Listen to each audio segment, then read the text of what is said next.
I got Ronnie Shields here with me, man. Ronnie, I'm wondering what was the preparations you guys had to use with Adamek in order to keep his feet so mobile? Right. Well, let me tell you something. If you go look at his feet right now, right, from much training for the last 8 weeks, he has blisters under both feet. Blisters under both feet right now, and this is from training because he's never moved like that. He never boxed like that. He didn't run. He fought. He boxed, and when Chris got close, he threw combinations, stepped out of there, and made Chris use his legs. We made Chris throw punches. How much film did you guys watch of Chris? Because there's something that I saw in there with what Adamek was doing. Every time Chris would want to throw that left hook, Adamek made sure when he threw his right, he would go, but then kind of do like a Mayweather type of move, which is go under right away to walk out. Every day, I made him throw that right hand and roll and get out of there. He's never done that before.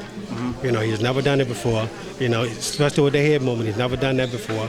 So I told him, you can't win just on boxing a veteran.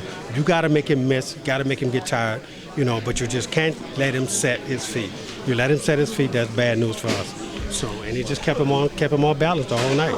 Now, Adamek has been known to be a big puncher. It looked like in this bout, you guys taught him not to commit. Because if he committed, he was going to stay in the pocket too long. How difficult was that to kind of drill in his head to not do those type of trends that he was used to doing? That was very easy. I just told him, if you want to get knocked out, you got to stand right in front of him. If you want to win, you got to throw punches, get out of there, and keep the jab in his face the whole time. I said, look, Chris get hit with right hands all night long. I say, look, he said, but he keeps his hands up. I say, look, when you jabbing him, he's going to try to knock the jab down. The right hand going to hit him every time, and it worked perfect. Watching his career, of Adamek, I had said that in order for him to beat Chris, he would have to watch the way Vitaly Klitschko did it. Made sure his back never touched those ropes, made sure he was giving himself angles, to keep Chris off balance and never allow him to set.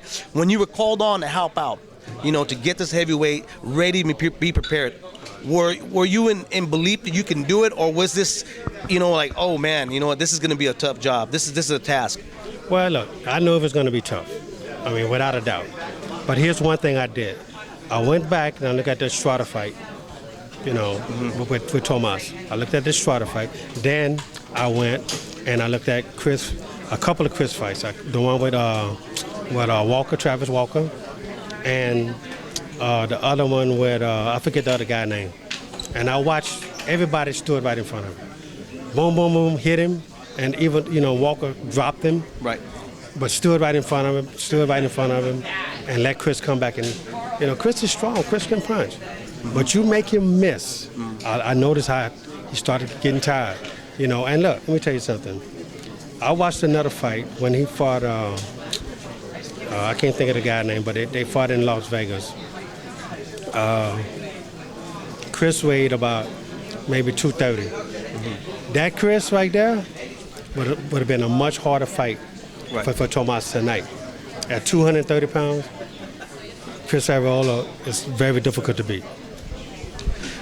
Where do you guys go now with Thomas? Well, it's hard to say right now, because right now Thomas had a lot of options.